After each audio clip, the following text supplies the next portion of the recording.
এখন কক্সবাজারে। আজকে ভোর 6টায় আমি আর শোভন ঘুম থেকে উঠে যাই, কারণ আমাদের ফ্লাইট আছে সকাল 9টায়। কিন্তু 9টায় হলেও তো আগে ভাগে এয়ারপোর্টে পৌঁছাইতে হবে, তো আমরা 6:30টার মধ্যে বাসা থেকে বের হয়ে যাই।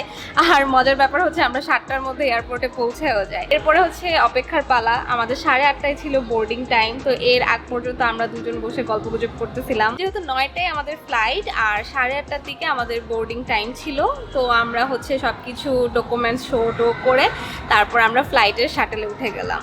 তো ওই বাসে করে আমাদেরকে প্লেন পর্যন্ত নিয়ে যাওয়া হলো। তো যেহেতু সবাই আমরা আগে ভাগেই পৌঁছাই গেছিলাম, তো প্লেনের সামনে তো আসলে একটু ছবি টবি মানে ফটো সেশন যাকে বলে আর কি, আমি আর শোভন টুকটাক ফটো সেশন করে ফেললাম আশেপাশে। আমার হাজব্যান্ড শোভন অনেক বেশি এক্সাইটেড ছিল আজকে, যেহেতু এটা ওর ফার্স্ট টাইম ফ্লাইটের এক্সপিরিয়েন্স ছিল। তো আলহামদুলিল্লাহ সুন্দর মতো আমরা প্লেনে উঠে গেলাম। আর আমিও খুব বেশি খুশি ছিলাম, কারণ আমাদের সিটটা না একদম প্লেনের মিডলে ছিল। আর আমার না প্লেন জার্নিতে একটা সমস্যা হয়, সেটা হচ্ছে প্লেন যখন টেক অফ করে তখন আমার প্রচণ্ড মাথা ঘুরাইতে থাকে। তো যাই হোক, শোভনের আবার আল্লাহর রহমতে এরকম কোনো প্রবলেমই হয় নাই। ওর তো একে এক্সাইটমেন্ট কাজ করতেছিল, আর ওর এসব যেহেতু প্রবলেম ছিল না, অনেক হ্যাপিলি আসলে এই জার্নিটা শেষ করছিল।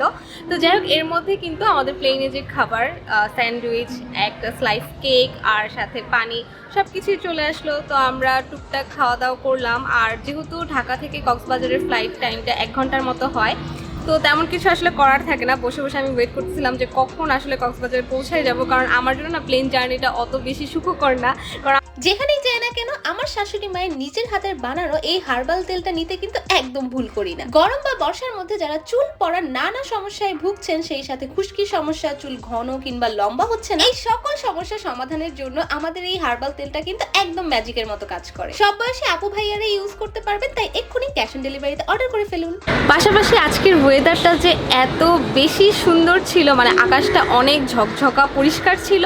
আর শোভন আজকে কিন্তু উইন্ডো সিটে বসেছিল, আমি উইন্ডো সিটে আজকে আর বসি নাই। ফ্লাইটটা এনজয় করতে করতে মানে শোভন এনজয় করতেছিল, আমার এদিকে প্রচণ্ড মাথা ব্যথা করতেছিল। আমি জাস্ট দোয়া করতেছিলাম কখন টাচ ডাউন করবে প্লেনটা আর আমি এখান থেকে নেমে যাব। প্লেন থেকে নামার পরপরই কিন্তু আমরা আমাদের লাগেজ কালেক্ট করে ফেললাম। আর সেখানেই কিন্তু আমাদের হোটেল যেইটা আমরা বুক করেছিলাম, ওই হোটেলের থেকে গাড়ি পাঠানো হয়েছিল। তো আমরা সেই গাড়িতেই উঠে পড়লাম। আর লাকিলি আজকে গেস্ট তেমন ছিল না, তো আমরা দুজনেই গাড়িতে ছিলাম। ফাইনালি আমরা রয়্যাল টিউলিপে, যেহেতু 2টার সময় আমাদের চেক ইন টাইম, তো আমরা এখন বাজে 12টা, তো তার মানে আরও 2 ঘন্টা আমাদেরকে ওয়েট করতে হবে। তো এই 2 ঘন্টা কী করার আছে, তো আমরা এখানে কফি অর্ডার দিয়ে দিলাম।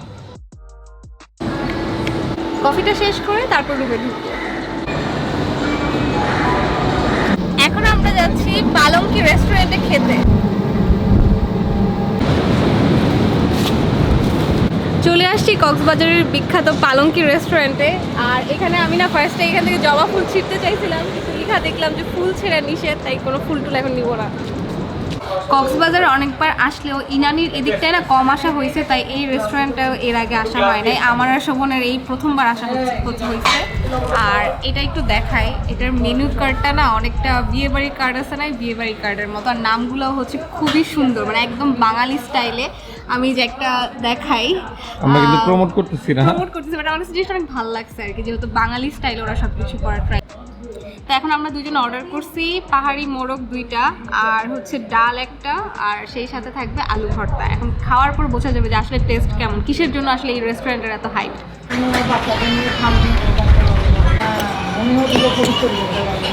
রাজুকি একটা ফিল আসতেছে, কারণ আমরা আজকে কাঁসার প্লেটে খাবো। জীবনের প্রথম আমি কাঁসার প্লেটে খাইতেছি, সেই সাথে ডাল আর একদম অল্প একটু আলু ভর্তা। খাবারটা খারাপ না। পাহাড়ি মুরগিটা হচ্ছে সরিষার তেল দিয়ে বানানো, আর আলু ভর্তাটাও খারাপ না। ডিম আছে একটু, আর আলু ভর্তার অ্যামাউন্টটা এই যে একদম কম, এটা একজনেরও হয়। এবার একদম অনেস্ট রিভিউ দেই পালঙ্কের খাবারের সম্পর্কে। আমাদের কাছে না এত আহামরি লাগে না, মানে হ্যাঁ খিদা লাগলে এসে খাওয়ার জন্য পারফেক্ট। তবে একটা কথা সত্যি, ওদের ডালটা অনেক মজা। ওরা ডালটাতে হয়তো ঘি দিয়ে বাগার দেয় বা লাস্টের দিকে ঘি অ্যাড করে, ঘিয়ের খুব সুন্দর একটা ফ্লেভার আসে। This is really good. আমরা এই রুমটা বুক করেছি, মানে আমরা ঢাকা থেকে এই রুমটা বুক করে এসেছিলাম। তো আমি তোমাদেরকে দেখাই যে আমাদের রুমের সাথে কি কি কমপ্লিমেন্টারি আছে। সুন্দর ইনস্টাগ্রাম স্টাইলে ঘুরতে চাইছিলাম। আচ্ছা, আমরা হচ্ছে বিচ ভিউ ওয়ালা রুম পাই নাই, আমরা গার্ডেন ভিউ পাইছি।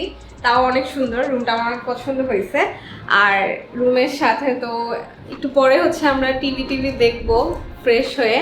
আর কমপ্লিমেন্টারি হিসেবে যেটা সবসময় থাকে 5 স্টার হোটেলগুলোতে, এখানে হচ্ছে কফি, চিনি, পানি সব কিছুই আছে। আর খুবই সুন্দর একটা ক্লোজেটের মতো আছে। তো এখানে একটা লকার আছে, জুতা আছে। যদি আপনারা সারা রিসর্ট দেখে থাকেন তাহলে এটা কিছু না, সারা রিসর্ট মাছ বেটার। হ্যাঁ, আর ওয়াশরুমটাও দেখাই। তো ওয়াশরুমে তো এখানে অলওয়েজই হচ্ছে পেস্ট, ব্রাশ, শ্যাম্পু, সাবান সবকিছুই থাকে। ওয়াশরুমটা একটু ছোট তুলনামূলকভাবে। আর এখানে শাওয়ারের জায়গাটা তাও 7,500 টাকা। হ্যাঁ, এটা কিন্তু অফারে পার নাইট হচ্ছে 7,500 টাকা। আর এখন তো অফ সিজন চলতেছে, বলতে গেলে কক্সবাজারে তেমন ভিড়ই নাই, তো এই জন্য এখন অফার টাইম চলতেছে। আর এই রুমগুলো কিন্তু ইউজুয়ালি 14-15 হাজার টাকায় থাকে যখন সিজন। সো এখন আমরা ফ্রেশ হব, তারপরে বাকি কথা। আজকে আর পারতেছি না, সেই সকাল 6টার সময় উঠছি, এখন বাজে দুপুর 2টা। তো আজকের মতো এই পর্যন্তই। নেক্সট ব্লগের জন্য সবাই ওয়েট করবা। নেক্সট ব্লগে কিন্তু আরো অনেক ইন্টারেস্টিং জিনিসপত্র তোমাদের সাথে শেয়ার করা হবে। তো টাটা, বাই বাই, আল্লাহ হাফেজ।